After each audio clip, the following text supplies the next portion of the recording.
Enter, enter. The door's unlatched. Ah, welcome aboard. Mind the low beam there? She's a merchant ship, not a palace. Now then, what can I do for you?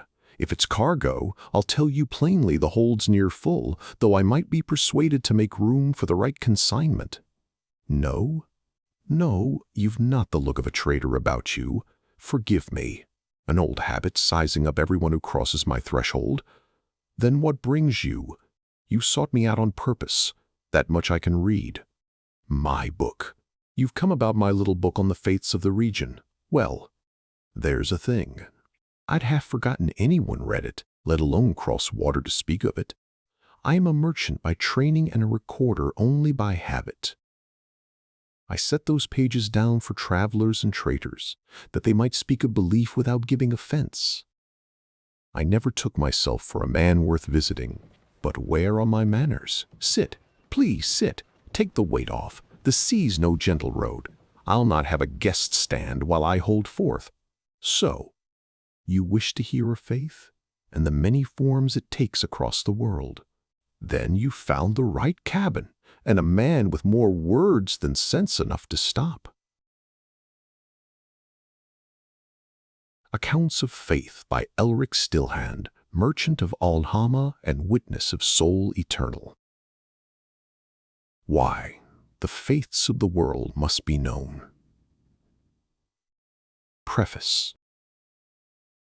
I write this not as a priest born to the altar, nor as a scholar raised among disputations, but as one who has traveled widely and listened carefully. I have lived my life among markets and ports, contracts and customs, and have learned that the world reveals itself most clearly to those who take the time to observe before they speak. I am a merchant by training, a recorder by habit, and a faithful member of the cult of Sol Eternel by conviction. My journeys have carried me across many lands and among many peoples, each holding to beliefs that shape how they live, trade, govern, and hope.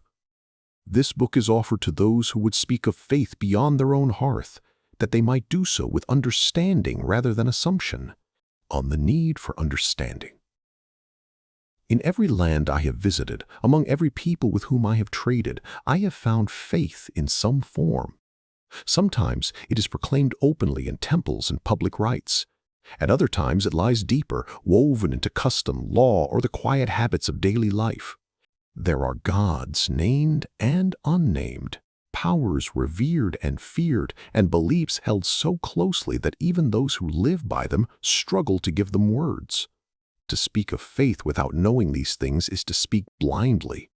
One cannot hope to deal honestly in matters of belief without first understanding what is already held. In trade, it would be foolish to arrive with food for sale without knowing what the people already eat, or why they favor it. Likewise, no cloth can be offered wisely without knowing whether a land is warmed by sun or hardened by cold. Faith is no different. It must be approached with the same care, or greater. Each belief holds a place within the lives of those who follow it. It answers questions, comforts fears, and gives shape to duty. To ignore this is not zeal, but arrogance. To dismiss it is not strength, but ignorance. If one wishes to speak of truth, one must first understand what others believe to be true, and why. This requires an open mind, not an unguarded one, nor one that abandons discernment, but a mind willing to accept that foreign and unfamiliar ideas may be sincere, meaningful, and deeply rooted. One must learn to see the world as others see it, to understand the paths by which they walk, before offering a different way. Only through such understanding can honest dialogue occur. Only then can faith be offered without deceit or coercion. It is my conviction that the light of Sol Eternel does not fear comparison, nor does it require ignorance to prevail. If all are to come and know its bounty, it must be presented with patience, clarity, and respect for those who have not yet seen it. This volume is therefore a record, not a refutation. It gathers what is known of the faiths of the world so that those who would speak of Sol Eternel may do so wisely, understanding the ground upon which they stand and the hearts to which they speak.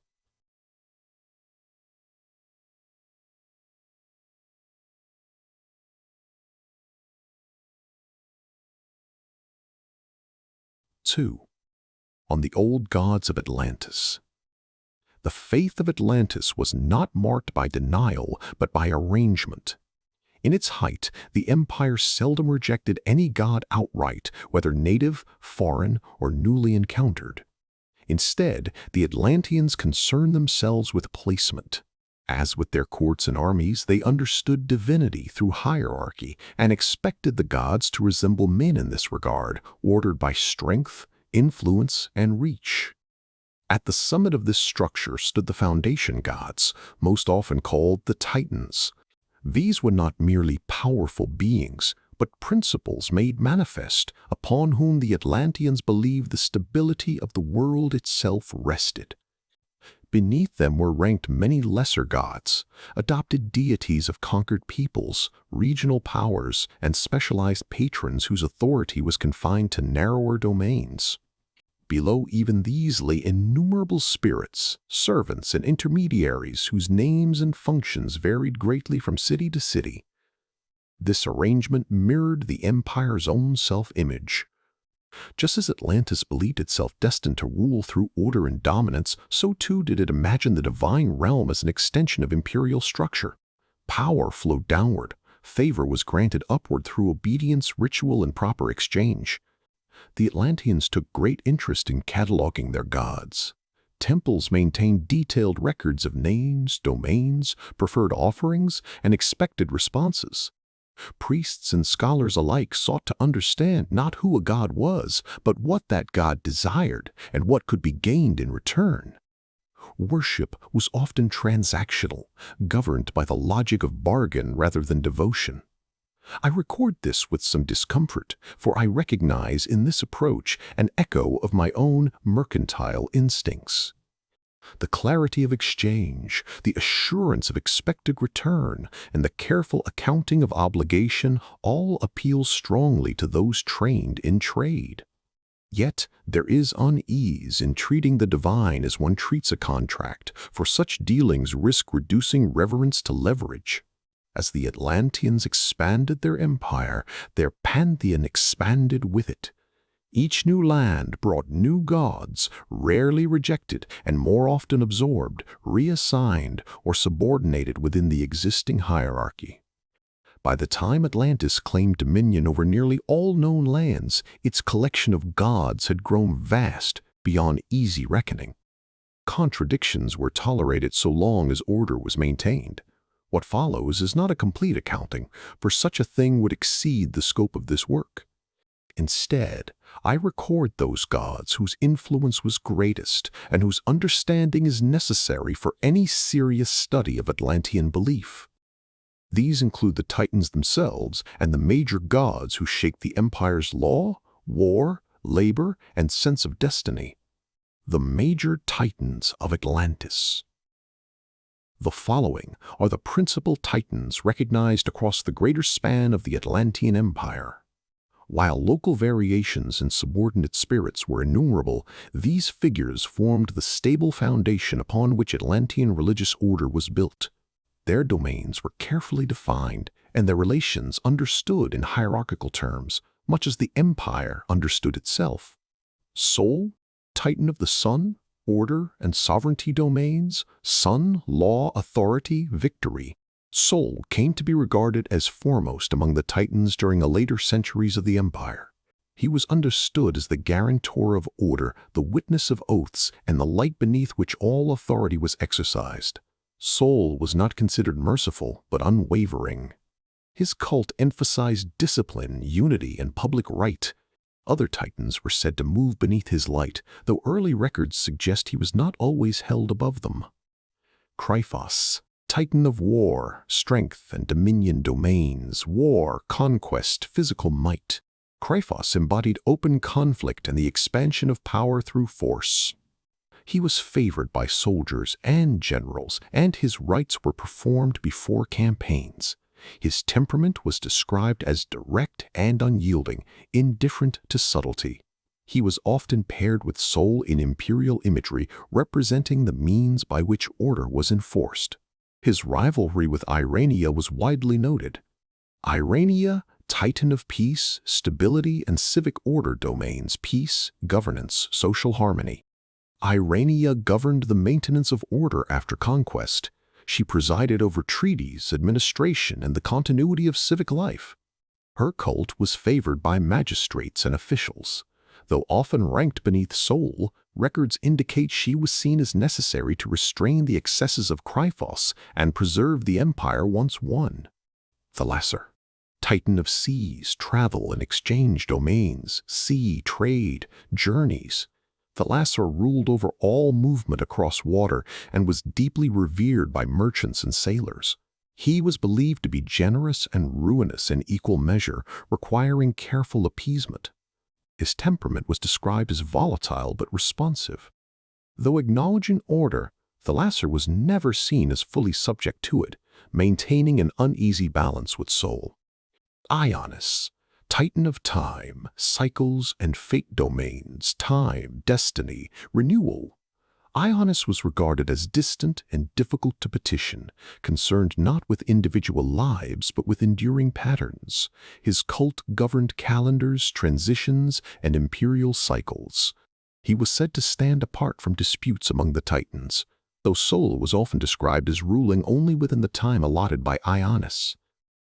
Gaitha, Titan of earth, fertility, and abundance. Domains, earth, agriculture, fertility. Gaitha governed growth, harvest, and sustenance. She was widely worshipped beyond urban centers and was regarded as generous but easily neglected. Her rites followed seasonal cycles, and her cult endured even as others waned, suggesting foundations older and deeper than empire. Noctira, Titan of night, secrets, and thresholds domains, night, mystery, passage. Noctira presided over liminal spaces, dusk and dawn, life and death, knowledge hidden and revealed. Her worship was rarely public but widely practiced among scholars, spies, and those who moved between worlds. She was not considered opposed to Sol but defined by contrast, each giving shape to the other. Nomion, fire, of law, measure, and judgment, domains, law, contracts, oaths. Nomion governed agreements both mortal and divine. His cult maintained archives of treaties and precedents, and his priests often served as arbiters. He was regarded as severe but fair and deeply respected by merchants. Though closely aligned with Sol, some records suggest tension between fixed law and sovereign will.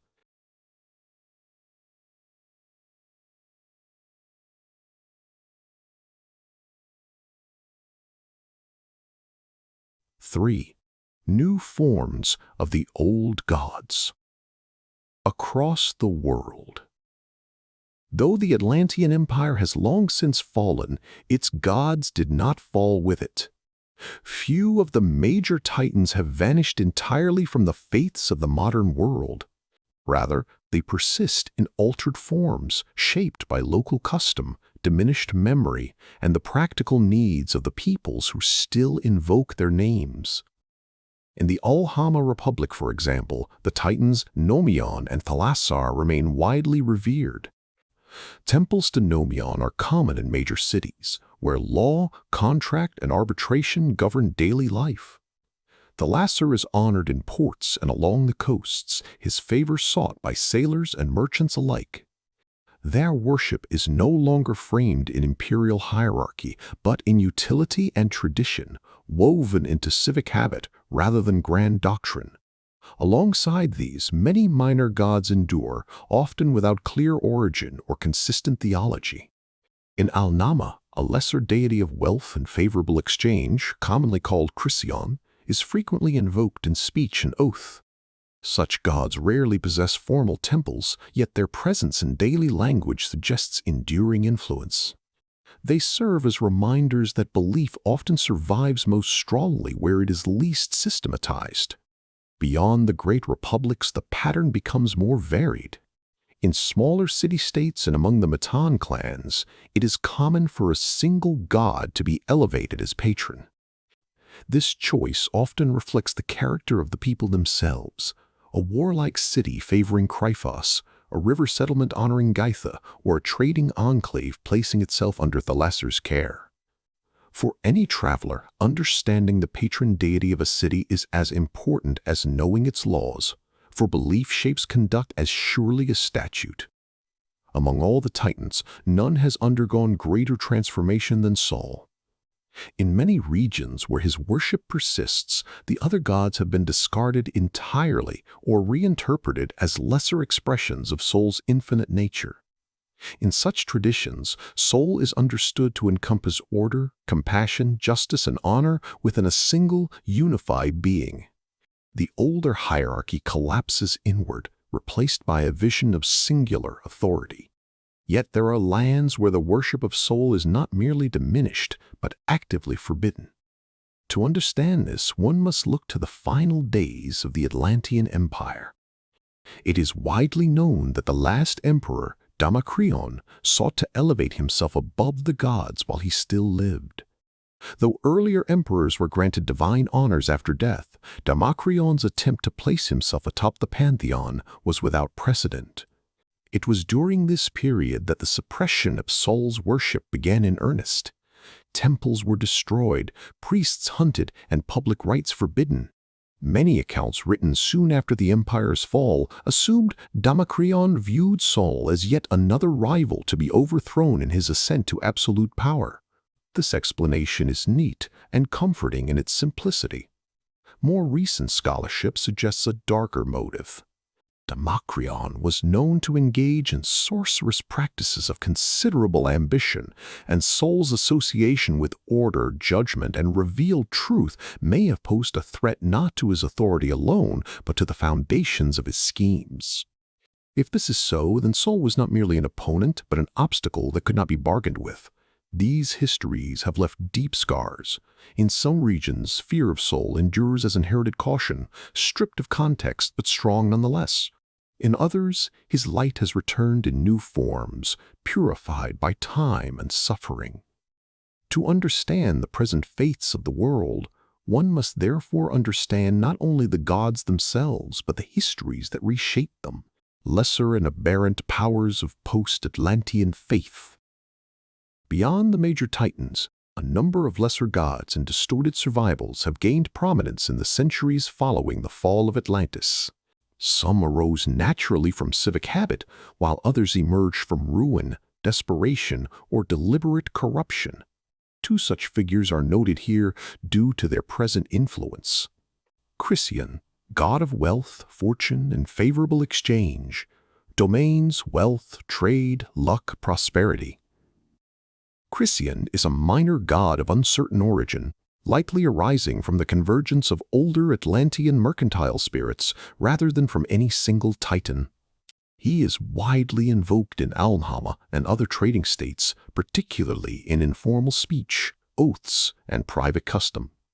Though temples dedicated solely to Chrysion are rare, his name is commonly spoken at the signing of contracts and the weighing of coin.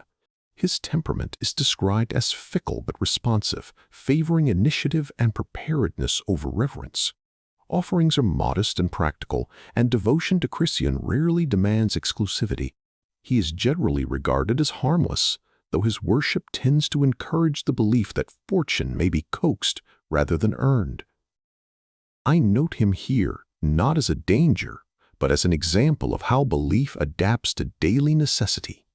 The Kraken, dead god of sorcery and false totality. Domains, sorcery, corruption, dominion, false apotheosis.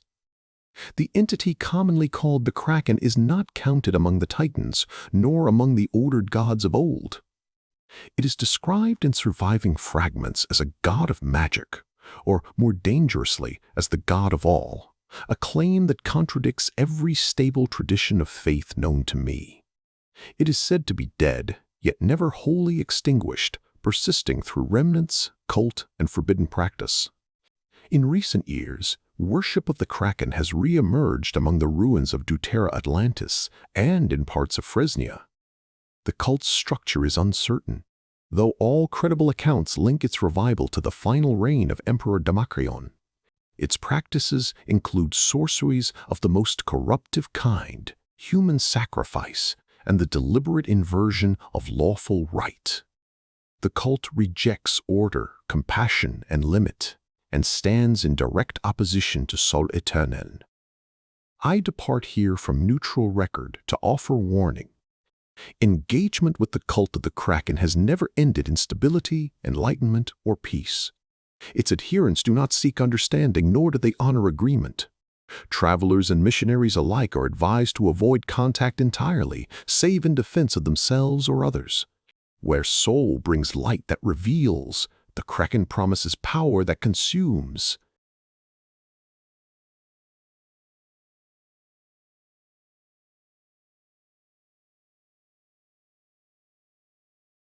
Four, strange gods from across the seas. Among the peoples commonly called the Picts are found many gods unknown to the civilized nations of Neokosmos. These deities are said to have been carried from distant lands across the sea, places remembered only in fragments of story and song. The Picts themselves speak little of origins, and what is known of their gods has been gathered through observation, trade, and second-hand account. Their practices are simple and unadorned. Temples are rare. Worship is most often conducted at crude altars of stone, wood, or bone, erected where the tribe camps or hunts.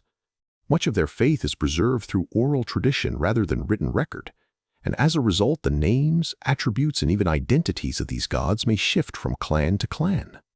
Many of these gods appear minor when judged by the standards of the old empires, governing narrow domains such as the hunt, the storm, endurance, or survival.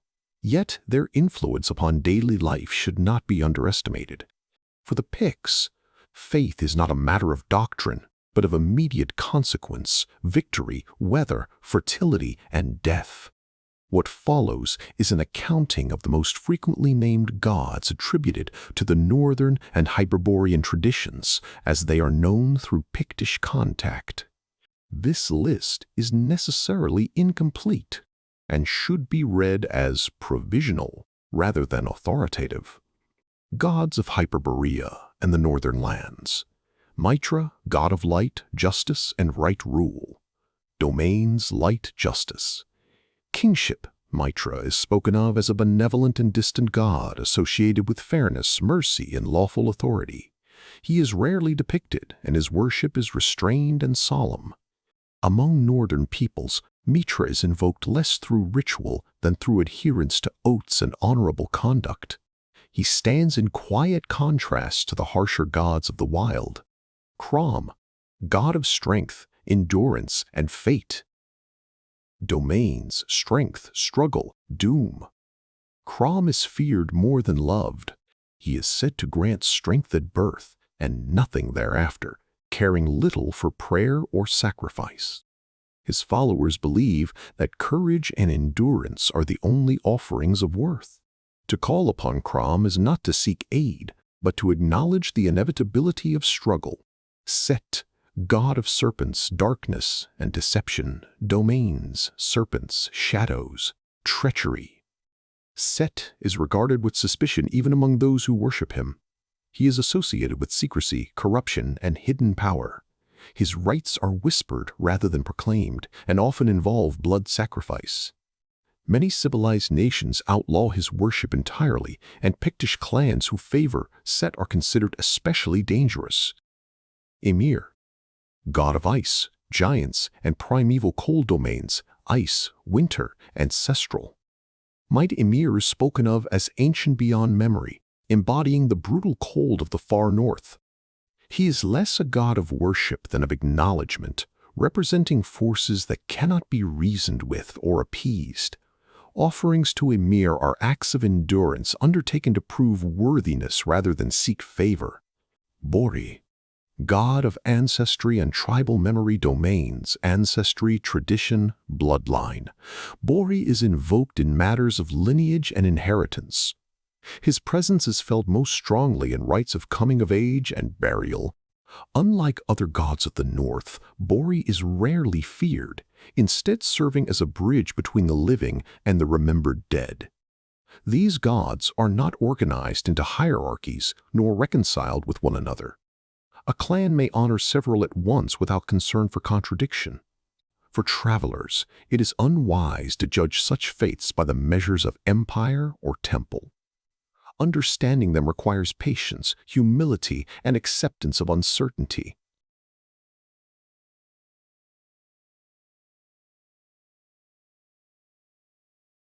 5. Elven Practices. What knowledge I possess of the elves comes from only a small number encountered beyond the veil of their hidden kingdom. Even so, I have found them to be an open people in conversation, if often perplexing in thought. They are patient listeners, careful speakers, and seem untroubled by the misunderstandings of others.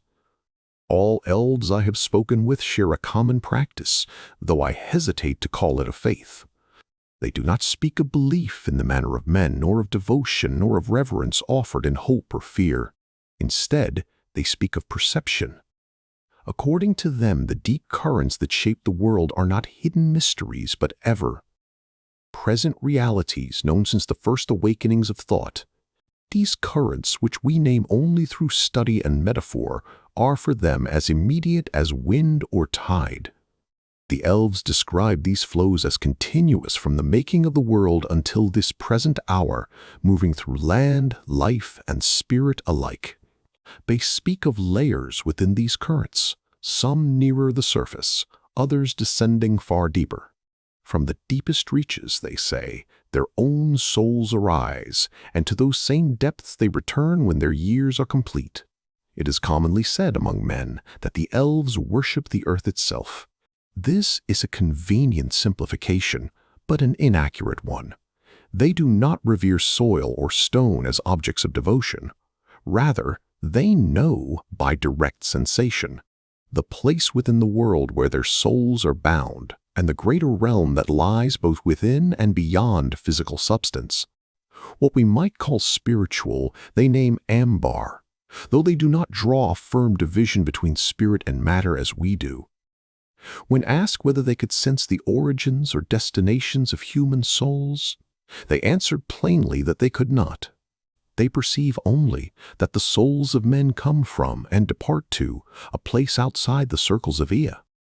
This fact seemed to trouble them no more than the changing of seasons. I spoke to them of my faith and offered testimony of the glory of Sol Eternel.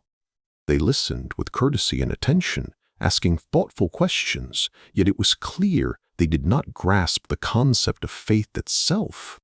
I have come to believe that for a people who can perceive spiritual truths directly, belief without sensation is an unfamiliar idea. They did confirm their knowledge of a creator of the world, whom they name Eru. When I told them that my faith holds Sol Eternel to be that same creator, the one who shaped the world, mankind, and the souls of all peoples, they considered this carefully. I believed we had found common ground when one asked whether I could feel the souls of men passing to soul at death. I answered truthfully that I could not. I can feel only Sol's love within my heart and trust in his guidance beyond my knowing. At this, they inclined their heads, neither agreeing nor disputing, as one might acknowledge a thing that lies outside personal experience. I remain hopeful, though somewhat perplexed. The elves are neither hostile nor dismissive, yet they stand apart from the province of faith as men understand it. Perhaps, should I one day meet those wiser and more learned than myself, I may yet walk within their hidden lands and learn more of their ways, soul willing.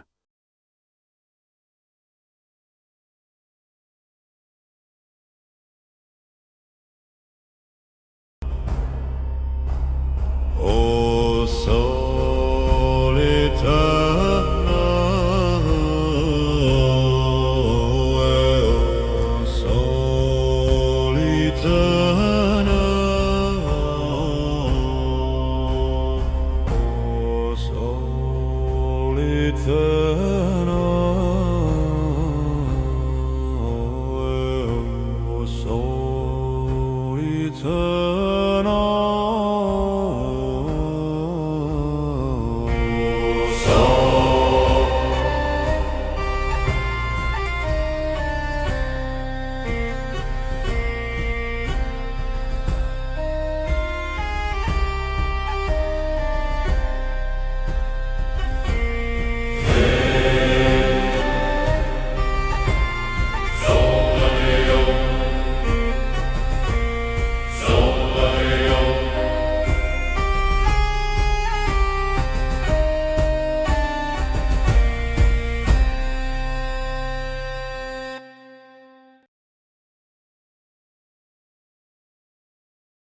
6. The Glory of Sol Eternel. No volume that seeks to account for the faiths of Neokosmos would be complete without setting down the truth of Sol Eternel. I do so here not to replace the Grand Leave, nor to speak with the authority of ordained teachers, but to provide a clear point of reference by which other beliefs may be understood and compared. I have seen too often how faith, when poorly grounded, fractures into rival claims and lesser truths.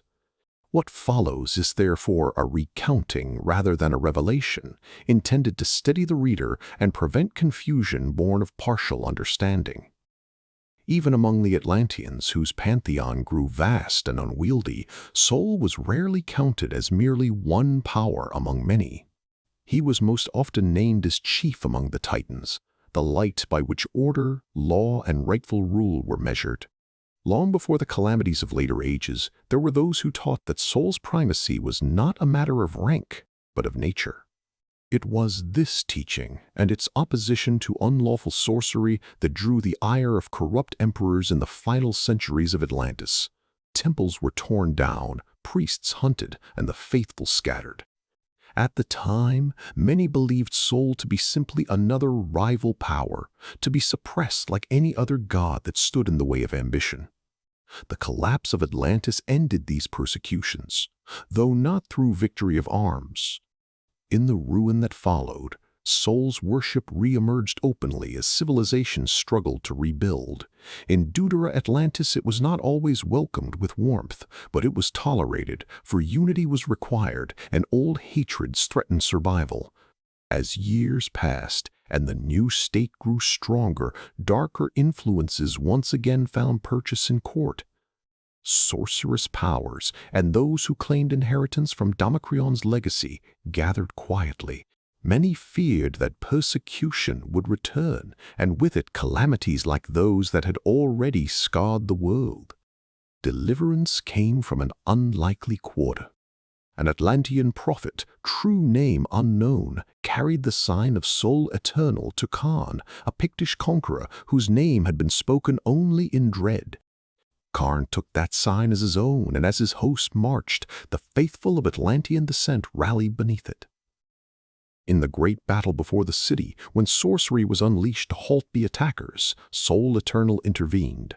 The workings of the enemy were undone in a miracle witnessed by thousands. What should have been an annihilation became a turning of the tide. Karn's sacking of the city was neither gentle nor holy. I do not write otherwise. Yet it prevented a disaster that might have unmade not only that realm but Neokosmos itself, as had the first fall of Atlantis. In this, Sol's mercy and judgment were both made manifest. Since that time, the faith of Sol Eternel has found a place in many lands. Its principal cult laid the foundations of the Ruestrian Empire in the Southlands, where it prospers to this day. Elsewhere, it endures in quieter forms carried by merchants, missionaries, and those who have felt its light in their hearts. What follows are accounts of the body and forms of this cult and of its sister orders, which explore different aspects of Sol's function. Together they form a faith that seeks not dominion for its own sake, but order, compassion, justice, and honor, held within one infinite being. 6. The body and forms of the cult. It is often asked why, if there is but one true God, there should exist multiple cults devoted to him. The question is reasonable, yet it rests upon a confusion of unity with uniformity. A thing may be one and still be encountered in many forms, each true within its proper place. I am myself one man, yet I am known differently to those who meet me in different stations. To most, I am Aelric. To my wife, I am husband. To my crew, I am captain. In the markets, I am an Alnama merchant. To Sol, I am his humble child. These are not false identities, nor are they fragments. They are distinct relations to the same whole. So it is with Sol Eternel. His nature is infinite, but the ways in which mortals are called to serve, reflect, and encounter him differ according to duty, calling, and capacity. The cults of Sol exist not to divide his truth, but to order it, so that belief does not splinter as it did among the Atlanteans. The principal Order of Sol Eternel concerns itself with justice, honor, rightful leadership, and the martial defense of the world against foul sorcery. Nobles, knights, priests, chieftains, and those charged with governance form the greater part of its adherents. It is within this order that doctrine is preserved and the unity of the faith maintained. Priests and members of the martial order are chosen from childhood. Searches are conducted throughout the empire for those touched by Sol and gifted with the ability to perceive the flows of magic. Such children are brought to the White Citadel, where they are trained according to aptitude. Some are sent forth as local priests, others as monks overseeing fortresses, and the most resolute are formed into Knights Paladin to wage war against sorcery within the empire and beyond its borders. As the principal agents of Sol Eternel, the priests of this order anoint new converts, whether infant or adult. They conduct weddings, funerals, and the great stations of life, moments when the bonds between souls require the light of Sol to pass clearly through them. Their charge is not limited to the altar alone. Temples of the cult are maintained wherever the faithful gather. Some are grand, such as the great temple in the capital of Ruestria, while others are no more than modest structures and hamlets or shrines within castles. When not engaged in formal service, priests often walk among the people, hearing their troubles and offering such guidance as Sol grants them to give. The Knights Paladin are quieter figures, and for this reason often feared. They are charged with the pursuit and destruction of sorcerers who threaten the order of the world. Though seldom celebrated, their presence is sought in times of danger. No ducks preparing a major campaign would neglect to seek the blessing of the cult, and thereby receive the aid of paladins to guard against unlawful arts. The other cults devoted to Sol Eternel are overseen by this principal body. It is here that doctrine is guarded, disputes resolved, and unity preserved. In this way, the faith remains one, though expressed through many callings, each reflecting a different face of the same eternal light. 6b. The Order of Sol Allevia. Where the principal Order of Sol Eternel concerns itself with justice and rightful authority, the Sisters of Sol Allevia are centered upon the love Sol holds for his people. Care, compassion, decency, and gentle guidance are their watchwords, and it is through these virtues that they serve. The Order of Sol Allevia is composed almost entirely of women, many of whom are gifted with abilities of healing. They tend the wounded, shelter the orphaned, and provide comfort to those broken by loss or hardship. Throughout the empire, they oversee hospitals, refuges, and orphanages, often in places where no other aid would willingly go. Their healing is not without cost. The sisters teach that mercy must be borne, not merely granted. Through Sol's grace, they draw pain, sickness, and injury from others into themselves, easing suffering by accepting it in their own bodies. Many bear the marks of this service quietly, regarding such wounds as part of their calling rather than a burden.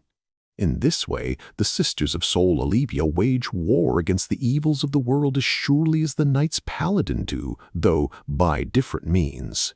Where steel and judgment are required, the principal order stands ready. Where despair, sickness, and abandonment threaten to consume the spirit, the sisters answer instead. It is common, in moments of greatest need, for the faithful to cry out for Sol Allevia by name or to pray for mercy rather than justice. This should not be seen as weakness. When one accepts being a child of Sol Eternel, it is natural to call for comfort as a child might call for a mother. Sol Allevia is understood as that aspect of his care made near when suffering overwhelms strength. The sisters hold a singular place within imperial society. While priests and monks of other orders may be protected by law or custom, the Sisters of Sol Allevia are protected by something deeper. To harm one is unthinkable to most, and even the cruelest seldom dare raise a hand against them. Their presence tempers violence, and their absence is keenly felt. I have known hardened soldiers who would sooner defy a magistrate than refuse a request from a sister, and criminals who would flee rather than risk her gaze. Such authority is not claimed nor enforced. It is earned daily through service that asks nothing in return.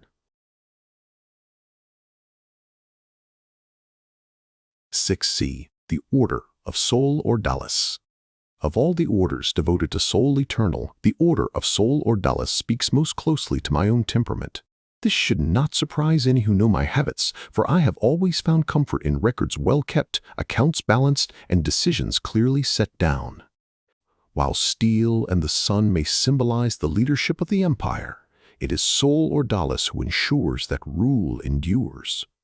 All decrees of the cult and judgments of the imperial court are administered through this order. Prudence, honesty, accuracy, and equality are their watchwords, and it is by these virtues that authority is made durable. A priest of Sol Eternel may bless a marriage, but it is a monk of Sol Ordalis who records the union. A priest may render judgment in a court of complaint, but it is the monk who preserves the verdict, ensures its execution, and recalls it when precedent is required. In this way, justice does not vanish with memory. Recruitment into the order is drawn most often from the peasant classes, though merchants and even nobles have been known to join. Many arrive unable to read or write. All are taught. Training does not occur solely at the White Citadel, but at several smaller schools throughout the empire, where discipline and patience are valued above brilliance. I was myself tempted to join the Order of Sol Ordalis during my conversion. A patient brother, after hearing my history, advised otherwise. He told me that a traveling merchant, accustomed to listening, counting, and remembering, might serve Sol better as a missionary than as a monk confined to ledgers. I accepted his counsel, and so I remain upon the road. Yet I confess that the life of the order holds a quiet appeal. The careful collection of information, the preservation of truth through ink and seal, and the steady receipt and execution of orders seem to me a calm and honorable way to serve. Perhaps, when my years of travel are done, I may yet take up such work. This order is, in many ways, the empire's unseen strength. Armies are visible, temples tower over cities, nobility traces its lineage to Atlantis itself. But none of these would endure without the countless decisions recorded, preserved, and overseen by the monks of Sol Ordalis. What appears effortless is sustained by those who labor quietly. If the light of Sol Eternal guides the world, and his mercy heals it, then Sol Ordalis ensures that neither is forgotten.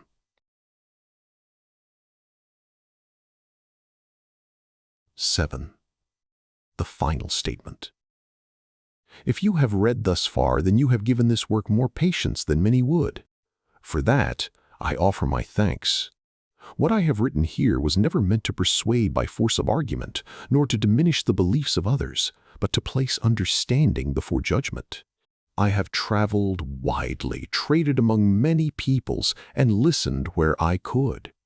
Again and again I have found that faith, like language or custom, is shaped by the ground upon which one stands. To ignore this is to speak without being heard. To mock it is to close doors that might otherwise open. Yet understanding does not require surrender of truth. The faith of Sol Eternel does not weaken when examined beside others, nor does it fracture when named plainly.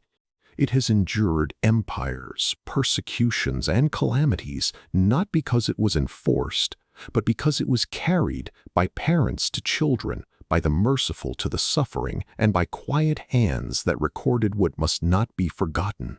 I do not claim that all who read this will be moved towards Sol, nor should they be. Faith is not a tally to be balanced, nor a bargain to be struck. It is a turning of the heart, often slow, sometimes unseen even by the one who turns. If this book has served any purpose, I hope it has done so by softening certainty where it becomes brittle and strengthening conviction where it becomes timid. The world is wide, its histories long, and its peoples deserving of patience. As for myself, I will continue as I have, traveling when soul allows, recording what I witness, and speaking when invited. Others are better suited to teach, to heal, or to judge. I am content to observe, to count, and to remember. May those who come after me correct my errors, add what I have overlooked, and approach both faith and doubt with humility.